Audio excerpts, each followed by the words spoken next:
Olá, amigos, sejam bem-vindos a mais um vídeo do meu canal. Eu sou Lucas Knipe e eu vou falar aqui sobre Norris e Piastri, um vídeo só dedicado a essa disputa pelo título que tá tão frustrante, né? Tipo, a gente teve agora alguns anos de domínio do Max Verstappen, né? 22, 23, 24 títulos com antecedência. Foram temporadas bem sem graça, o regulamento do efeito solo não ajuda em nada, etc. E assim, né, eu tô vendo agora um campeonato que é o primeiro nessa era de efeito solo, que a gente teoricamente tem uma disputa pelo título, e ela é sem graça. Ela é uma disputa completamente sem graça. A gente tá, acho que foi a corrida o quê? 16 do ano, e a gente não teve disputa direito entre Piastri e Norris. Quantas corridas a gente teve uma batalha roda a roda entre os dois? Eu só me lembro do Canadá. Eu não sei se teve outra batalha, mas é só no Canadá que eu tô lembrando dos dois disputarem roda-roda. Teve Imola lá, mas aí também eram estratégias diferentes, né? O Norris tinha pneus melhores. Enquanto são de igualdade, só no Canadá onde o Norris fez aquele negócio inacreditável, né? Mas o que eu coloco aqui é, a gente tem uma situação em que a disputa pelo título teoricamente era para ser empolgante, dois pilotos que estão ali em condições de igualdade. E eu fico lembrando, sabe do que, né? A última vez que a gente teve pilotos no mesmo carro disputando o título foi Rosberg e Hamilton, né? As pessoas nunca valorizam o Rosberg, mas ele teve coragem de ir lá peitar o Hamilton, de lutar pelo título. Ele não aceitou ser apenas o mero segundo piloto. Porque assim, o Bottas aceitou facilmente ser apenas o escudeiro do Hamilton, né? O Pérez até que tentou, mas não tinha como ele ser também lá um piloto que desafiasse, né? Até porque a Red Bull nem se esforçou o mínimo para ajudar o cara, né? Mas ainda assim, né? Tipo, nas primeiras corridas do ano lá, em tanto em 22 quanto 23, né?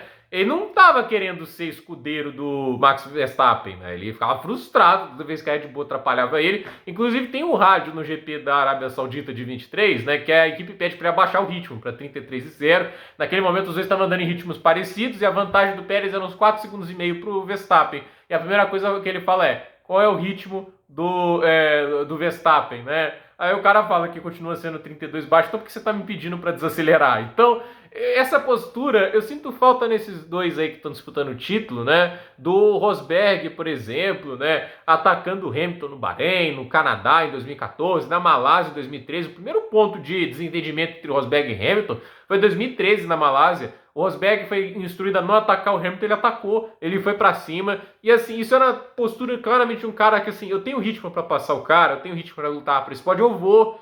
Olha o Mark Webber, por exemplo, em 2010, lá na Inglaterra, né? Que tiram a asa atualizada dele para dar pro Vettel, porque o Vettel quebrou a dele, né? Não era problema do Webber, mas a Red Bull foi lá e privilegiou o Vettel, no ano todo e foi privilegiando o Vettel.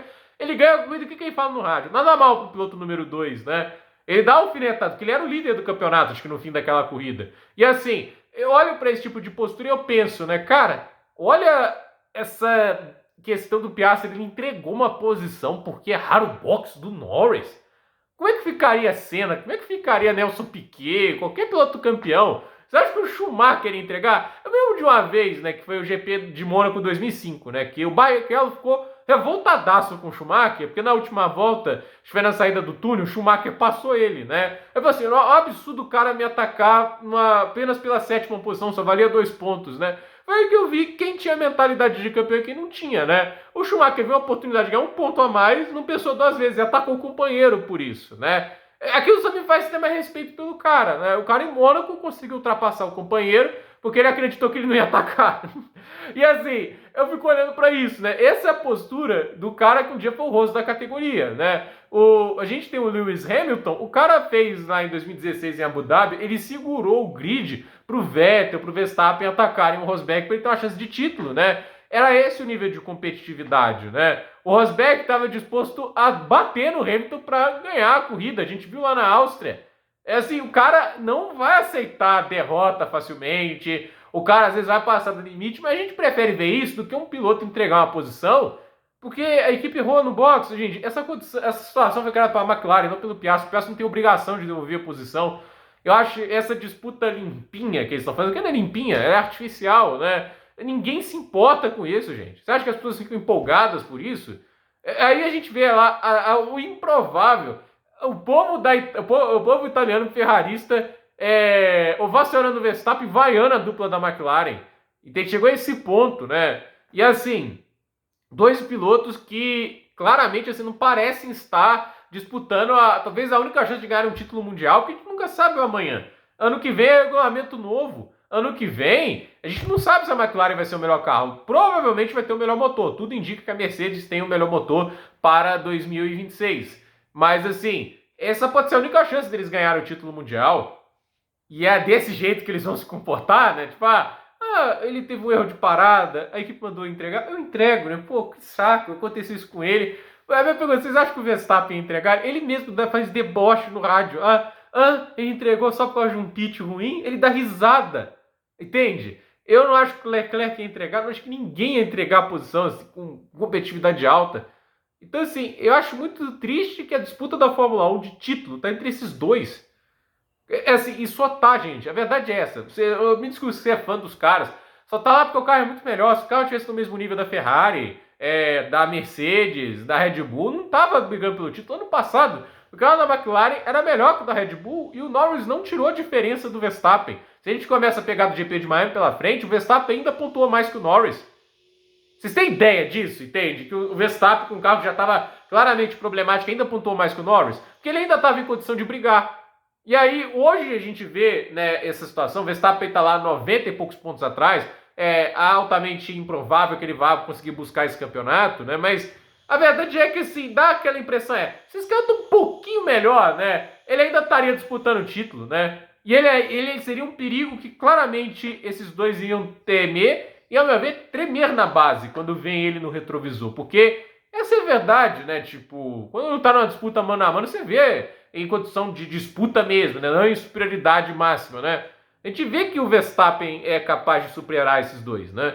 Aquela ultrapassagem lá em Imola em cima do Piastri, aquela é uma demonstração da superioridade técnica do Max Verstappen. Então, pra mim, assim, a Fórmula 1 hoje tá nessa disputa pelo título, que muita gente fala, lembra Villeneuve e Rio contra o Schumacher em 96 na Ferrari. O Schumacher tinha uma Ferrari que não tinha condição de brigar. Curiosamente, assim como o Verstappen teve 3 vitórias naquele ano, o Verstappen ainda pode ganhar mais, né? Mas a que eu quero chegar o Schumacher não ganhou aquele título porque não tinha carro, porque ele era muito mais piloto que Villeneuve e Rio. Mas eu perdoo discordar, até Villeneuve e Rio teriam brio de chegar nessa situação de que, olha, o cara erraram a parada de boxe, eles não iam entregar a posição.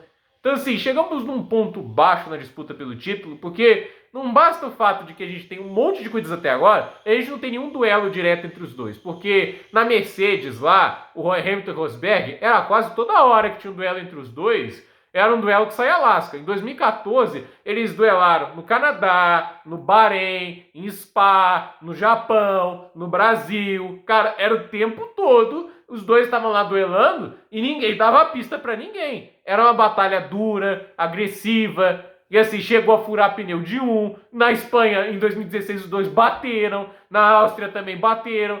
Eu quero ver isso de novo, entende? É esse tipo de duelo que eu quero ver. Isso que a gente tá vendo hoje aí, gente, é um negócio inacreditável.